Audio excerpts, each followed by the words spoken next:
y que el pueblo mexicano se sienta colombiano y que todos nos sentimos latinoamericanos, que es el objetivo de esta conferencia. La latinoamericanidad y el Caribe, que no es latina, y los pueblos afros, que no son latinos, y los pueblos indígenas, que tampoco son latinos. Esa es nuestra diversidad. Americanos sí, y somos americanos.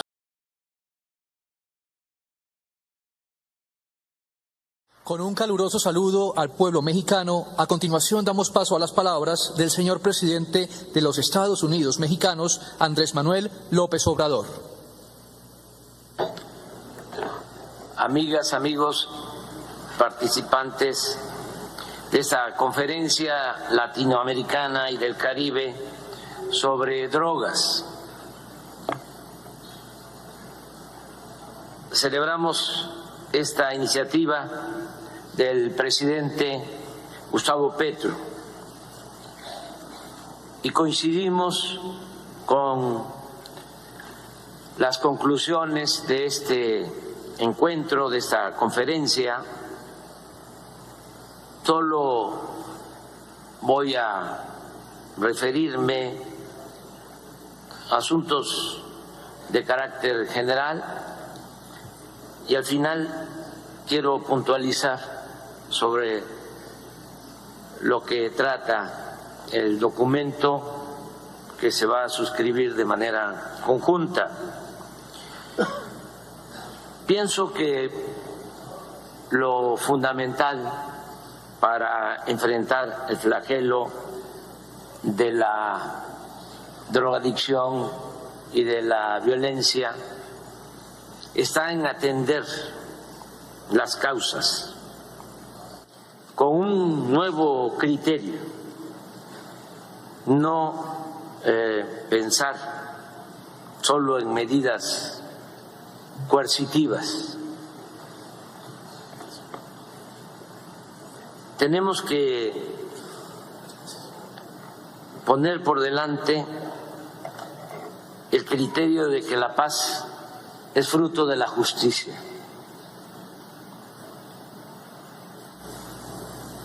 Tenemos que luchar primero contra la pobreza, contra la desigualdad,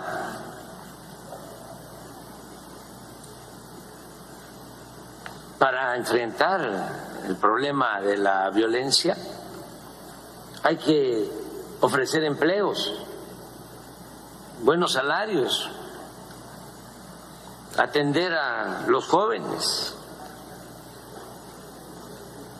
garantizarles la oportunidad de estudio, de trabajo.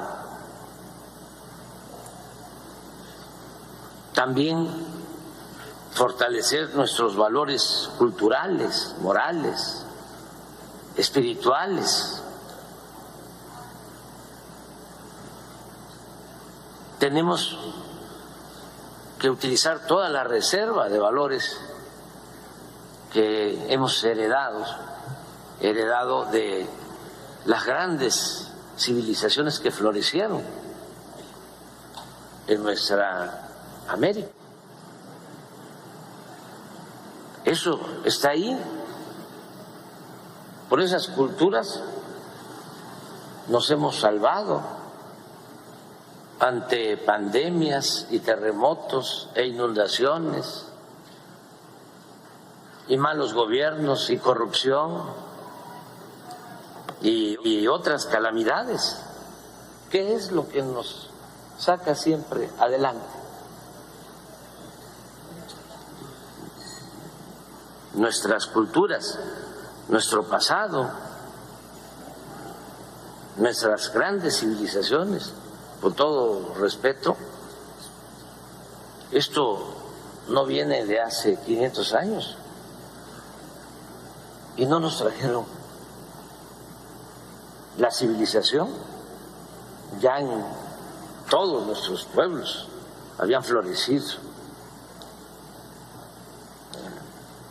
grandes culturas con mucho desarrollo en todos los campos de la vida pública. Entonces, fortalecer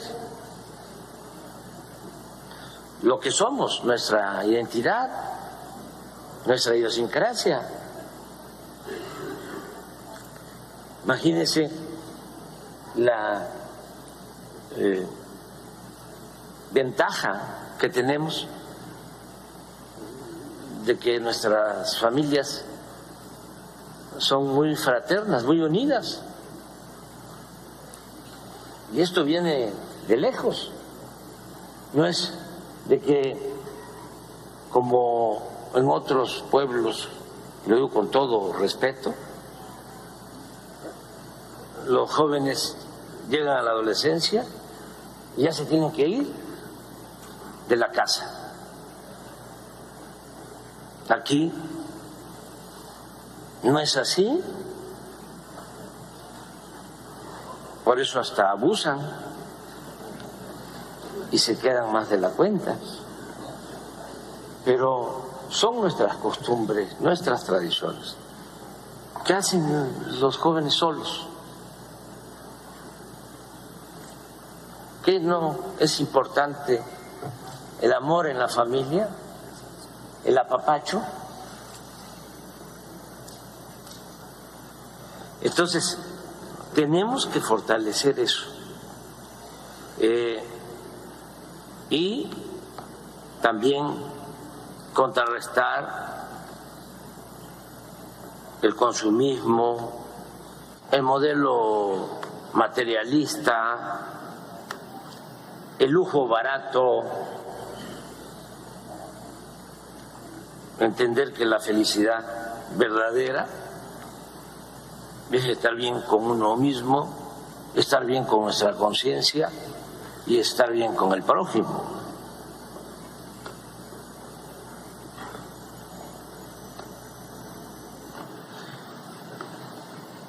De modo que tenemos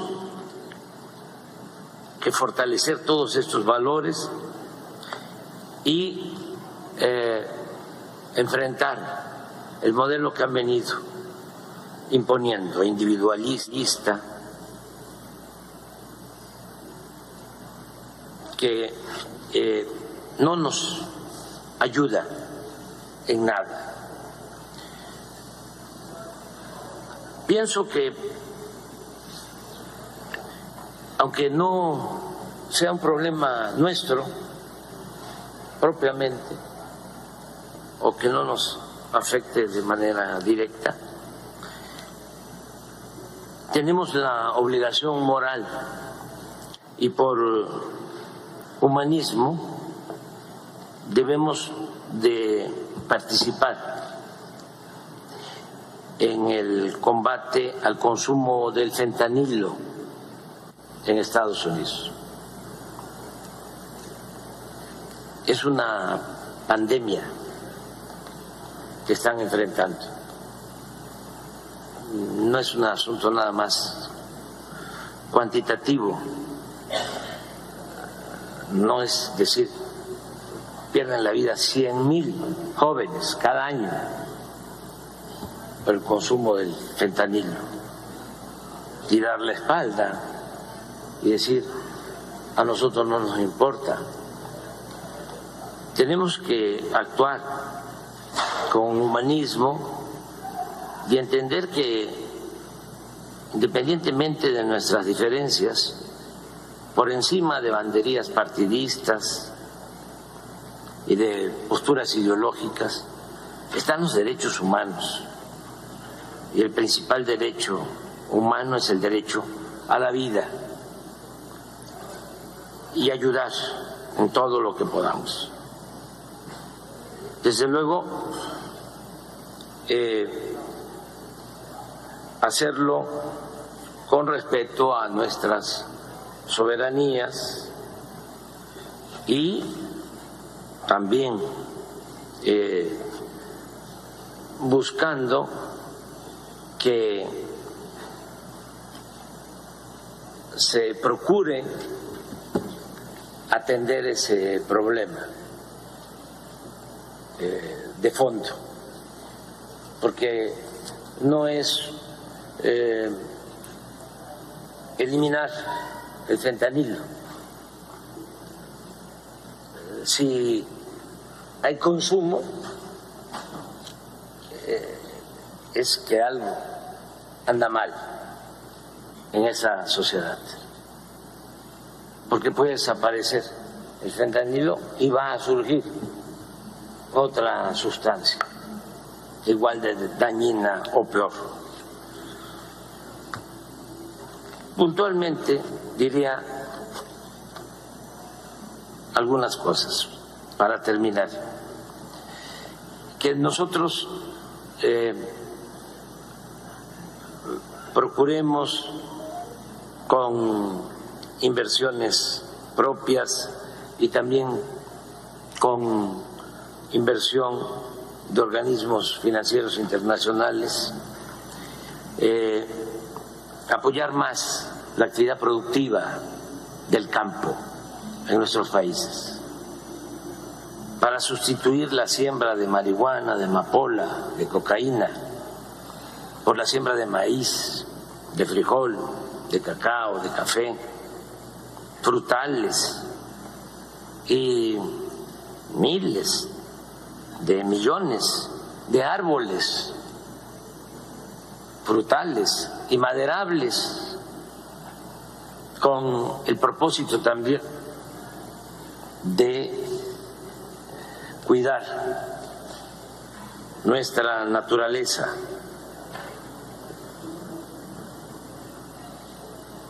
Nosotros tenemos en México un programa que se llama Sembrando Vida. Estamos apoyando de manera directa con empleo permanente a 440,000 productores que se les entrega un subsidio para que cultiven sus parcelas, sean ejidatarios, comuneros, pequeños propietarios, y que siembren árboles frutales, maderables, ya en más de 1 millón de hectáreas. Esto podría hacerse para recuperar la selva tropical y como un plan de reforestación. Significa también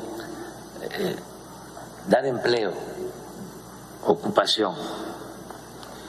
Lo segundo, no permitir nunca más el saqueo de los recursos naturales de nuestros países.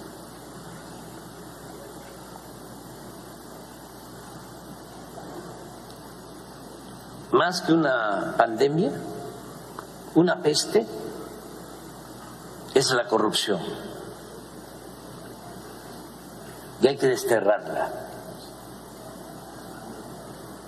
En el caso nuestro, nada ha dañado más a México que la deshonestidad de sus gobernantes y de la oligarquía. Promover el desarrollo con bienestar. Nosotros decimos, por el bien de todos, primero los pobres.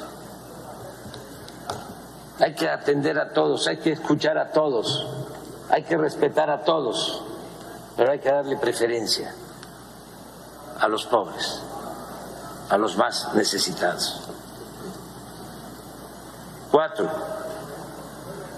evitar la desintegración familiar. La familia es la institución de seguridad social más importante que tenemos. En la izquierda hemos cometido el error de dejar el tema de la familia a la derecha, al conservadurismo, y nosotros nos ocupamos de lo comunitario, de lo colectivo, de lo social. No,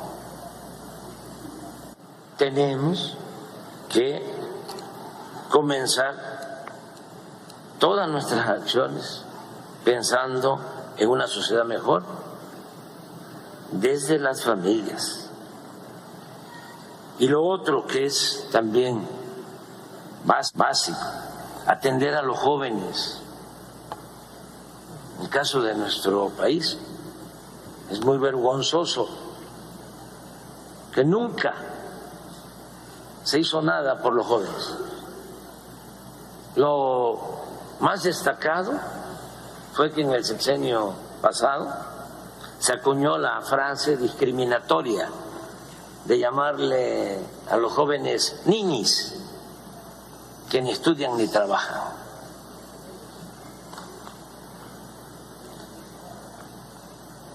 Ahora es distinto. Ahora se está atendiendo a los jóvenes. Solo un programa, Jóvenes Construyendo el Futuro, está atendiendo a 2.600.000 jóvenes.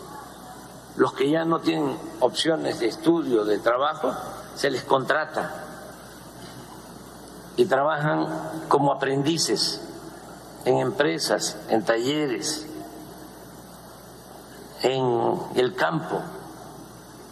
Y es tan importante el programa que el 65% de los que reciben esta formación se quedan a trabajar ya de manera permanente, los contratan en las mismas empresas.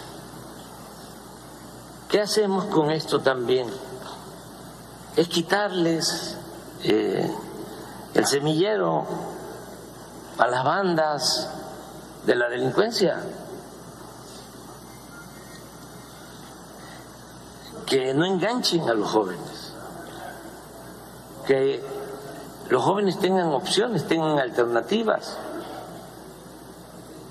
de modo que esto debe tomarse en cuenta. Ya dije y repito, hacer ver por todos los medios que solamente lo barato se compra con el dinero, como diría el poeta, y que solo siendo buenos podemos ser felices.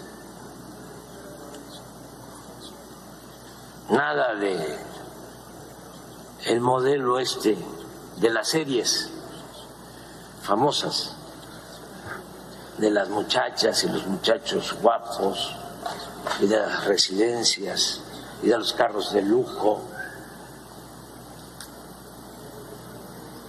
Hay que mostrar la otra cara de la moneda, como el que consume fentanilo pierde la vida en 6 meses y se quedan chimuelos y andan como zombies, pero de eso no se habla ni se difunde nada en los medios de comunicación convencionales. Todo lo pintan color de rosa. Entonces, sí es importante informar. Y para el caso nuestro, para el caso de nuestros países, orientar mucho, porque imaginemos si aumenta el consumo de fentanilo en nuestros países, sería terrible. Entonces sí hay que prevenir y hay que orientar mucho. Por último, el presidente Petro lo sabe muy bien y lo aplica. No debemos optar por el uso de la fuerza, no a la guerra.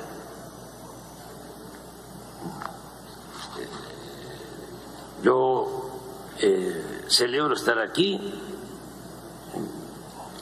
en Colombia. La verdad que escribí un texto para leerlo, pero lo voy a hacer después en una rueda de prensa. Estuvimos platicando con el presidente Petro. Es nuestro hermano, nuestro compañero, el presidente Petro, y fue una bendición para Colombia el tener a este presidente.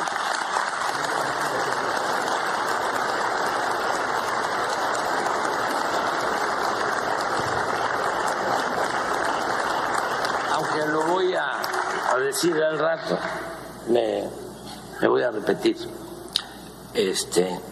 Ayer me comentaban de que antes en Colombia se decía que la oligarquía se creía inglesa, que la izquierda de Colombia se sentía franceses, pero que el pueblo de Colombia se sentía mexicano. Muchas gracias. Se dirige a ustedes el señor presidente de la República de Colombia, Gustavo Petro Urrego. Y que el pueblo mexicano se sienta colombiano y que todos nos sentimos latinoamericanos, que es el objetivo de esta conferencia. La latinoamericanidad y el Caribe, que no es latina, y los pueblos afros, que no son latinos, y los pueblos indígenas, que tampoco son latinos. Esa es nuestra diversidad. Americanos, sí, y somos americanos. En esta diversidad que es tan fundamental, tengo que hacer aquí el saludo protocolario y se me había olvidado. Tengo que agradecerle a usted, señor presidente, compañero presidente. Mañana estaremos donde asesinaron a un compañero presidente.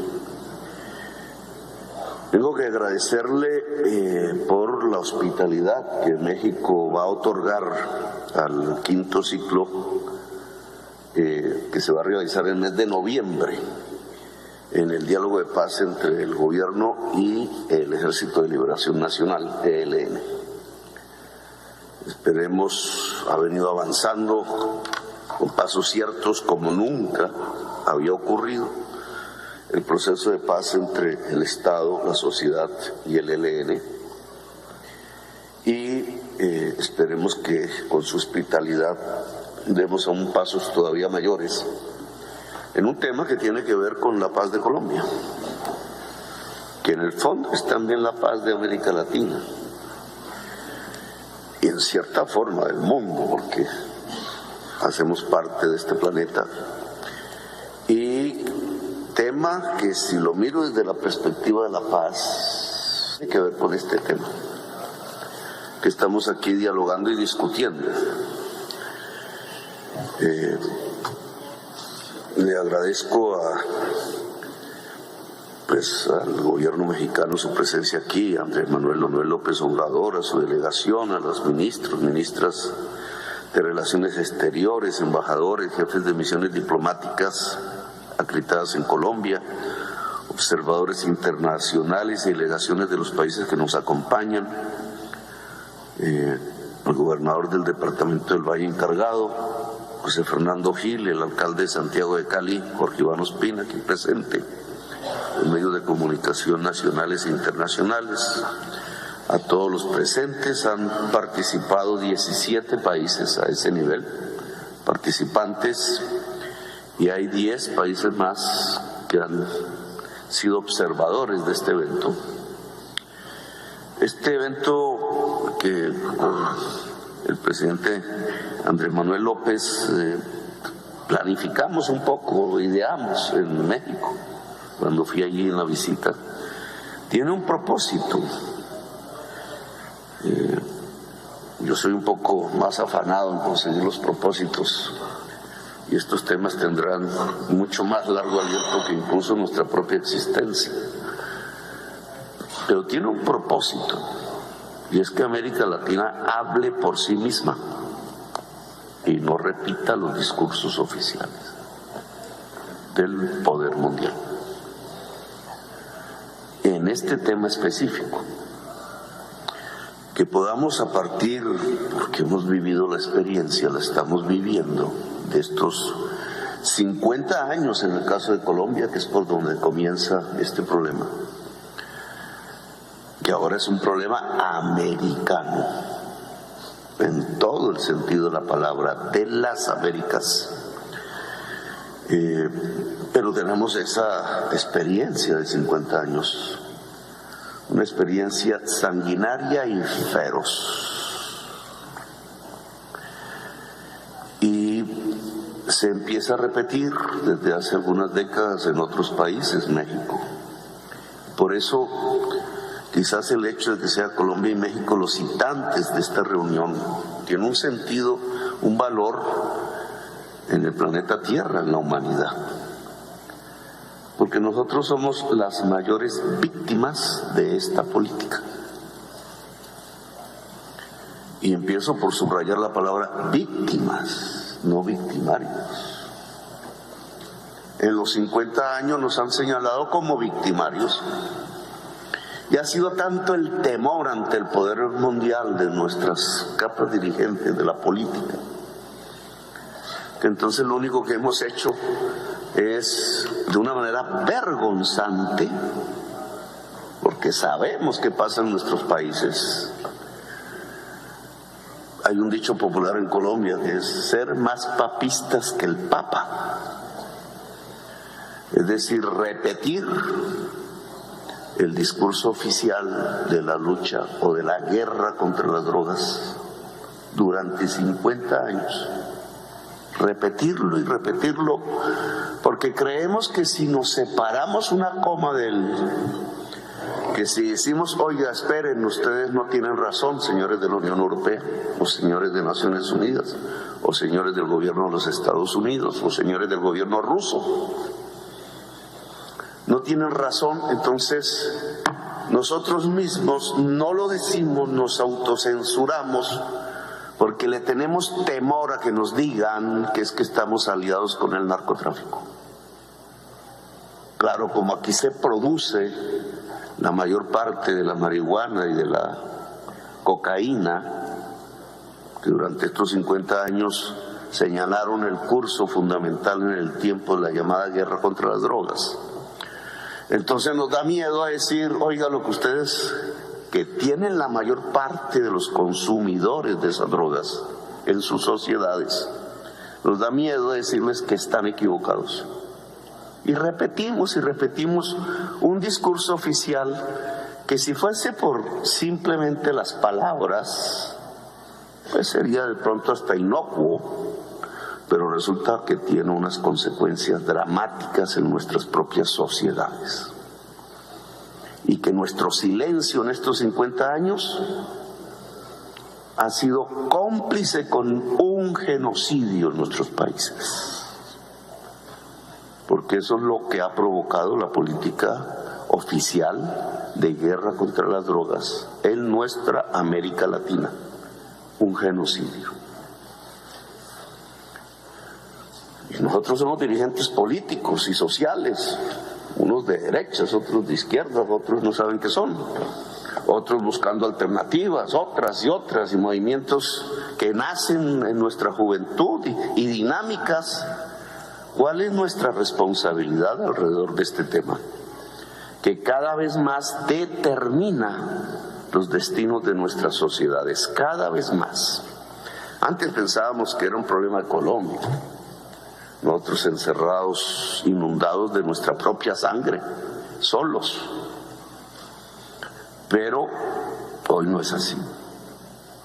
Hoy precisamente la dinámica de la política llamada guerra contra las drogas, hecha en Estados Unidos hace 50 años, trasladada a la Unión Europea y por ahí a las Naciones Unidas, ha hecho víctima a todas las sociedades latinoamericanas de sus consecuencias, las mismas que había en Colombia, pero trasladadas ahora a Chile, a Argentina, a Uruguay, a Paraguay, a Brasil, a México, a Centroamérica toda, a Venezuela, a las islas del Caribe. Hay un país ya destruido hoy.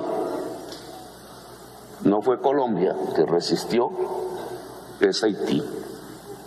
Está destruido por este tipo de política. Todo. Su Estado fallido. Su sociedad inmersa en la autodestrucción.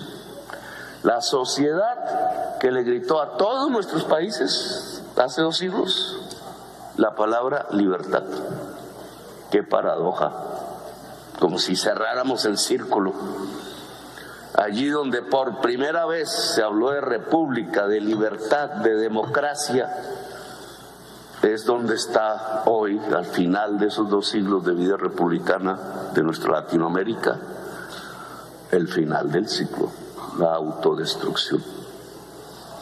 Eso no es una coincidencia, eso llama a una reflexión y a unas posiciones que tenemos que tomar sin miedo y sin temor. La política llamada guerra contra las drogas ha fracasado. No sirve. Si la continuamos, no vamos sino a sumar otro 1.000.000 de muertos en América Latina. Y vamos a tener más estados fallidos y vamos a tener quizás la muerte de la democracia en nuestro continente. Quizás. Y voy a tratar de explicarme. Porque es el inicio, yo sé, de un debate entre nosotros, pero que tiene que ser entre nosotros, por eso queremos una conferencia de presidentes de América Latina para continuar esta discusión en sus tonalidades, unas nosotros le llamamos godas, conservadoras, fundamentalistas, extremistas, otras científicas, otras progresistas, que ojalá se junten a las visiones científicas que deben ser los verdaderos faros de las decisiones de la política. Es la ciencia la que nos tiene que guiar.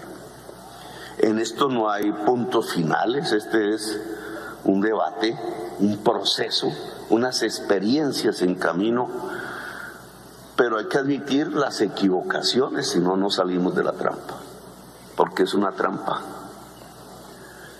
Veamos, yo soy economista, soy hombre de izquierda, fui insurgente, peleé en estas montañas. Progresista es mi electorado, no es la inmensa mayoría de la sociedad colombiana, es la mitad de la sociedad colombiana. Nunca una persona como yo había podido ganar las elecciones en este país. Este país es relativamente conservador.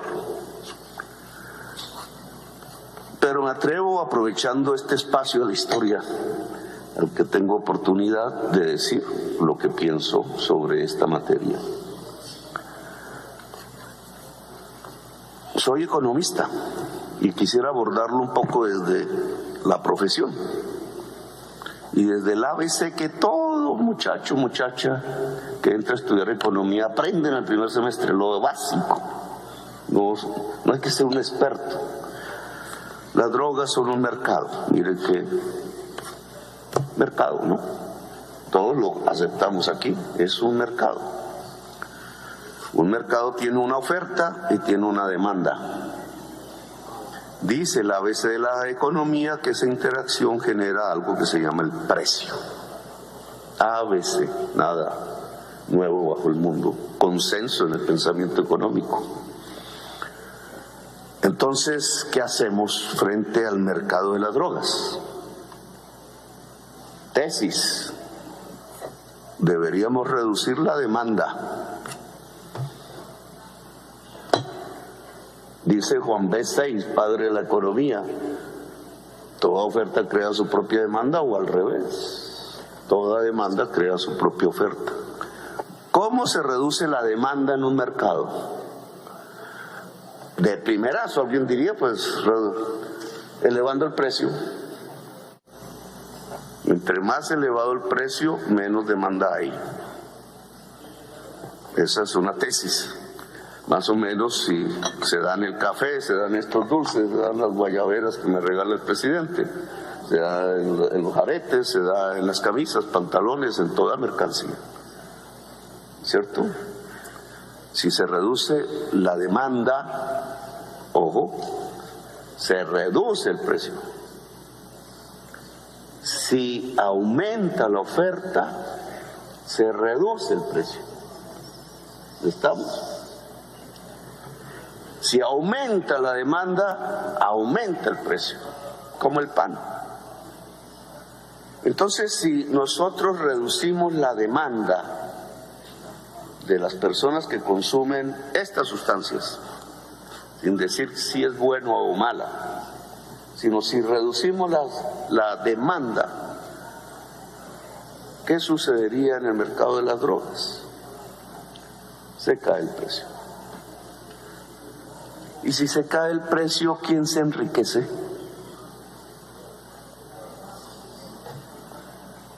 Quizás nadie, incluso todos quedarían del lado de la oferta. Se acaba el narcotráfico, amigos y amigas. Para acabar el narcotráfico hay que reducir la demanda. Ahora, la demanda se reduce en el caso de las drogas a partir del precio.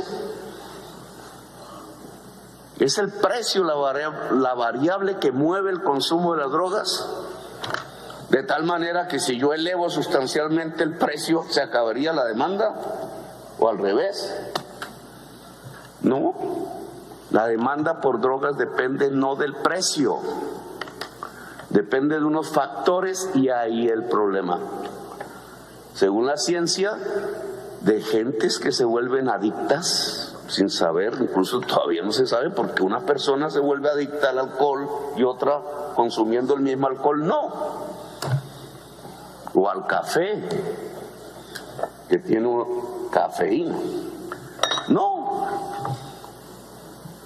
Hay adicciones que habría que desde la ciencia mitigar. Tesis discutidas en la Bogotá humana. Las adicciones crecen porque hay falta de afectos en la sociedad, es decir, de amor. ¿Cuál es el antídoto contra el consumo de drogas? El amor. Mire qué diferente el discurso oficial al que estamos pronunciando. Sociedades que se van quedando sin amor, que van rompiendo las comunidades porque hay que competir, y entonces el hombre del éxito y la mujer del éxito, y lo que ven por los comerciales. ¿Cómo es un hombre de éxito, Álvaro? Más o menos así como Álvaro. ¿Cómo es una mujer de éxito? ¿Cómo le venden a uno eso en la cabeza? En la educación que hacen los medios de comunicación y la publicidad y el mercado alrededor del éxito de una persona. Se van rompiendo las familias, va siendo la soledad. La soledad aparece como el factor de mayor producción de consumo de drogas. Las sociedades con más soledad son más consumidoras. ¿Es la mexicana la más consumidora? ¿Es la colombiana? No es si nos arriba una calle y los muchachos y las muchachas se están mirando entre sí. Vayan a una calle en Bruselas o en Nueva York, ¿y qué encuentran? La experiencia de andar en una calle bogotana o caleña, o una calle norteamericana o Norteamérica de los Estados Unidos, es totalmente diferente. Y no es simplemente por culturas, es porque así lo produjo un sistema económico. Antes los franceses bailaban alrededor del vino, que es una droga, y sus fiestas eran enormes en los pueblos franceses. Hoy no hay sino soledad. El capitalismo, en su fase más tardía, llevó a las sociedades que hoy consumen drogas a la soledad, y por eso consumen drogas. La droga reemplaza la falta de afecto y la soledad. Pero esto no se puede hablar entonces. ¿Por qué? Porque la política oficial no está en este mercado en recortar la demanda. Esta es en recortar la oferta y a la fuerza. La demanda no está aquí en la política oficial. Y miren las cosas que se van produciendo en estos discursos que se vuelven como verdad cierta y que son simple hipocresía. Recortar la oferta por decreto y usar el Estado para acabar la oferta. Esa es la guerra contra las drogas. ¿Sí o no? Y no nos enseñaron los mismos Estados Unidos, la misma experiencia histórica y lo que hoy es Rusia, que el Estado no puede acabar el mercado. Si yo escucho a la derecha, no me está diciendo exactamente eso, que qué equivocación de los bolcheviques, de los socialistas, de los comunistas, ahora dicen de los terroristas, de pretender que desde el Estado y por decreto se podía acabar el mercado, que fue lo que pretendió el socialismo soviético, ¿o no? Pues fracasó el socialismo soviético. Fracasó. Ese mundo no era cierto. No se puede acabar el mercado por decreto. No se puede con el Estado acabar el mercado subsiste. Lo cual significa que el socialismo no se construye desde el Estado. Pero bueno, esa es otra discusión. Si esa es la experiencia histórica que hemos vivido en el siglo XX, si la ilusión del socialismo soviético desapareció en el 89 y nos convencimos nosotros y todos que el Estado no puede acabar el mercado, ¿cómo es que aquí en esta política de guerra contra la droga nos dicen que el Estado puede acabar el mercado? ¿No es una contradicción en los términos? Oiga, si la Unión Soviética se acabó, ahora nosotros pretendemos que el Estado acabe la oferta por decreto, usando los fusiles, los militares, las naves. Nos invitan a una conferencia en la Unión Europea de ministros de defensa. ¿No debería ser más bien de ministros de salud pública, me pregunto yo? ¿O es que el fentanilo lo van a acabar con fusiles? Apenas entre el fentanilo a la Unión Europea se produce exactamente lo mismo que en los Estados Unidos. 100,000 muertos jóvenes al año, 2 veces la guerra de Vietnam. La cocaína en Estados Unidos mataba 4,000 al año. Y la marihuana, ninguno. Y ahora son 100,000. Con fusiles, con calabozos, con cárceles privadas, metiendo otros 10 millones de norteamericanos a la cárcel. ¿Así se va a acabar? Pues esta guerra, pensada así, contra toda evidencia, ha fracasado. Ha fracasado. Si yo digo esto en una prensa, un medio de comunicación, siempre alguien me va a decir, oiga, ¿y qué usted está pensando? Que entonces toda la juventud se vuelva drogadicta. Usted está pensando, usted es un aliado de los narcotraficantes, ya me lo dicen. No, porque cada dólar que se invierte en recortar la demanda ayuda a la familia a que no se produzca la adicción. Cada dólar que vaya al hospital público, al médico, a la salud mental, a psicólogos, a psicólogas, a jugar en los jardines infantiles, a crear amor, ayuda a reducir la demanda por drogas. Pero cada dólar que se dedica a recortar la oferta hace crecer el precio.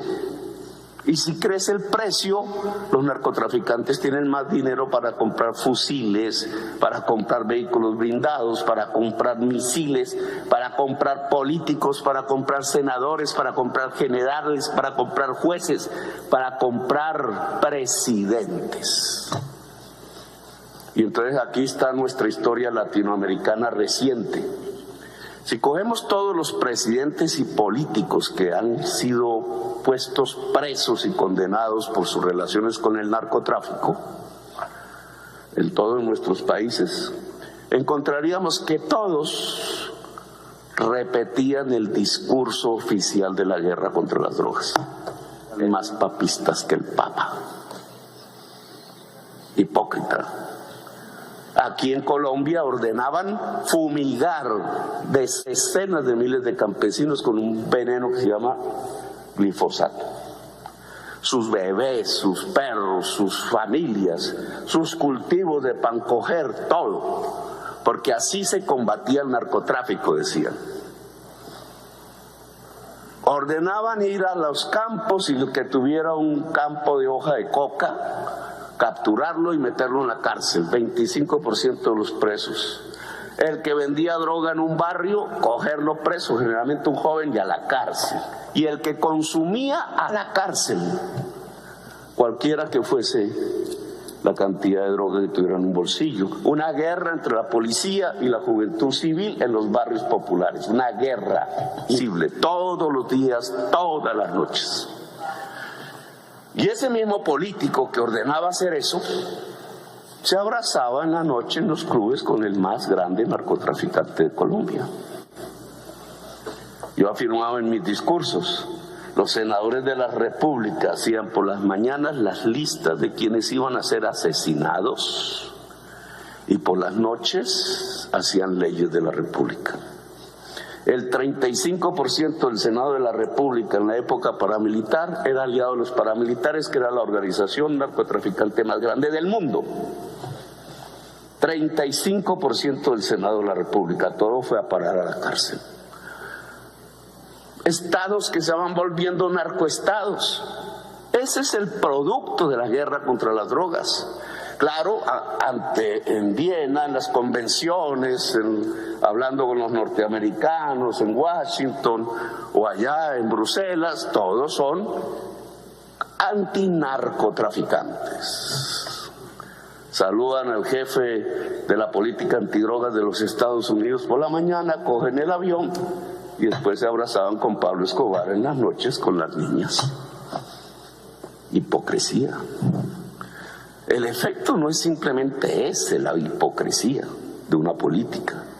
El efecto es que murieron 1 millón de latinoamericanos en estos 50 años. 1 millón. Y allá en Estados Unidos cogieron 10 millones a las cárceles de negros y latinos, la mayoría.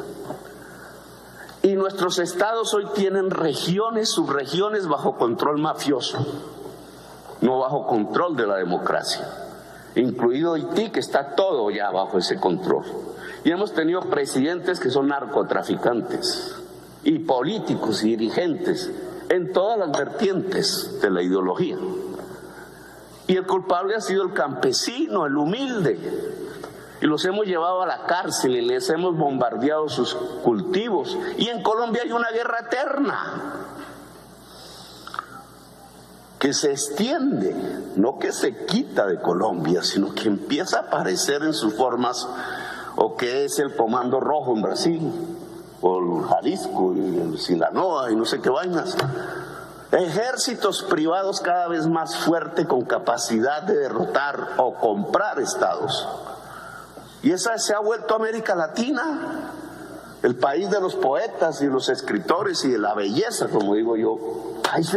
Los países de la belleza se han vuelto eso. Ese es el resultado de una política desastrosa y equivocada, a la cual hay que ponerle punto final. Y es América Latina la que tiene que hablar y decidir, porque es la víctima. La víctima, no la victimaria. Y están engañados los de la Unión Europea y están engañados los centros de poder mundial, porque están escapándose de una discusión en donde el culpable es el campesino andino o de la selva amazónica, y no se cuestionan por qué en su sociedad tantos jóvenes consumen solitariamente drogas hasta matarse. Ese es el problema central. Como esa discusión lleva a un cuestionamiento del estilo de la sociedad, entonces América Latina tiene que ser la culpable porque no quieren asumir esa discusión. Miren, la guerra contra las drogas comenzó con la marihuana. Nixon y el movimiento hippie que le llenaba el mall de millones de jóvenes peleando contra la guerra en Vietnam. ¿Fue así o no fue así? Los hippies consumían marihuana y LSD. Ni el LSD mata ni la marihuana mata, pero ahí decretó la guerra porque no quería que la juventud norteamericana atacara la guerra en Vietnam. Y resulta que se producía marihuana en Colombia, en la Sierra Nevada de Santa Marta. Esa decisión de Nixon creó la mafia colombiana. Una por ahí que había en la selva, en la Sierra Nevada de Santa Marta. Ahora, hace 50 años tenemos mafias cada vez más poderosas, multinacionales, ya no son colombianas, ya no son mexicanas, son americanas. Por la marihuana. ¿Cuánta gente mataron en Colombia por la marihuana? ¿Cuánta gente colombiana fue encarcelada por la marihuana? Y no acaba la Convención de Viena de decir que la marihuana es una medicina. Entonces, ¿quién nos devuelve los muertos? ¿Quién nos devuelve el dolor de las familias? ¿Quién nos devuelve al estado en que Colombia no tenía mafias? ¿Quién? O sea, nos mataron gente porque sí, por dominar, porque un señor regodo como Nixon se le ocurrió que los hippies eran su enemigo y entonces tenían que volver la marihuana un delito. Y se tiraron a Colombia, se tiraron nuestro país, lo dañaron de esa manera. Y todavía bajo ese precepto mantienen esta política que llaman guerra contra las drogas para que muera 1 millón de latinoamericanos más. Ya en perspectiva, en 50 años, el fentanilo les mataría 5 millones de norteamericanos. Y había otro 1 millón de muertos latinoamericanos. ¿Y cuántos millones presos? Fracasaron, eso no sirve, así no es. No se puede recortar la oferta, corrompemos al ejército, a la policía, al Estado, corrompemos la democracia, la matamos. Tenemos que proteger a los consumidores. Tenemos que construir unos entornos alrededor de los consumidores que no son nada más especial, tecnológicamente hablando, que amor. Allá en Estados Unidos tienen que construir más amor. En Europa, menos carros, más amor. Menos lujos, más amor. Menos calles de moda, más amor. Y verán cómo se reduce la demanda. Y lo mismo nosotros, los latinoamericanos. Puede haber las toneladas de fentanilo que haya, con capacidad de matar medio país, porque solo se necesita la punta de este lápiz para echarla en este café y la persona tiene una altísima probabilidad de quedar adicta porque es 50 veces más poderosa que la heroína y mata. Le pasa a los Estados Unidos. Pueden producir toneladas así en un día y tendríamos una pandemia peor que el COVID, peor que todo. ¿Cómo nos defendemos de eso? Eso no se produce en los campos, no se produce en América Latina, no lo producen campesinos, no es una planta, es simplemente una fabriquita que combina unos químicos. ¿Cómo van a combatir eso? Eso se combate con amor, señores. Fentanilo se vuelve nada, un polvo de color por ahí, no sé qué color tendrá. Nada, no sirve, no se vuelve mercancía si no hay quien la consuma. Y para que no haya quien la consuma, la sociedad tiene que ser solidaria, calurosa, amorosa. Eso no lo produce el capitalismo, pues cámbienlo. Si quieren realmente la vida, o regulen ese capitalismo para que haya espacios de amor y solidaridad en la sociedad. Pero no nos vengan a echar aquí la culpa y a producirnos otro 1 millón de muertos y acabar con América Latina, que además ya ni producimos el tal fentanilo. Esto va a cambiar y bastante.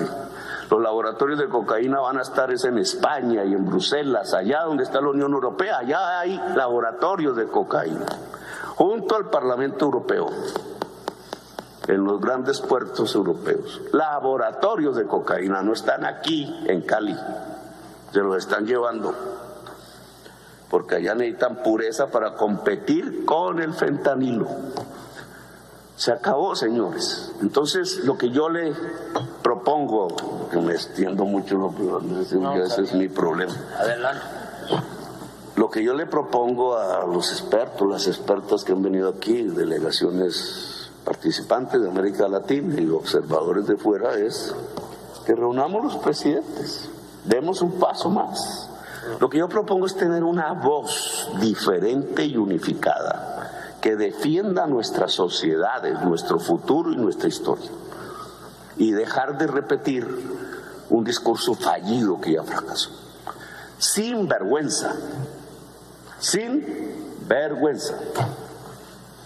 Es lo que significa la palabra. ¿Por qué? Porque no tenemos nada que ocultar. Porque los que han cometido los errores no somos nosotros realmente. Los que hemos puesto la sangre somos nosotros. Los que hemos puesto el dolor somos nosotros. Los que nos han destruido la belleza somos nosotros. La ilusión somos nosotros. Allá también hace 50 años, como en una paradoja, allá en La Moneda mataron a un presidente porque tenía una ilusión y hizo ilusionar a su pueblo con la justicia social. Ahí acabaron un camino que hasta ahora retomamos. Por eso mañana estaremos allá, para decirle al pueblo latinoamericano que es el momento de reconstruir la ilusión y la esperanza, y no es repitiendo guerritas y guerras tan sanguinarias y feroces y tan equivocadas como la mal llamada guerra contra las drogas, mirando las drogas como un problema militar y no como un problema de salud de la sociedad. Gracias, muy amable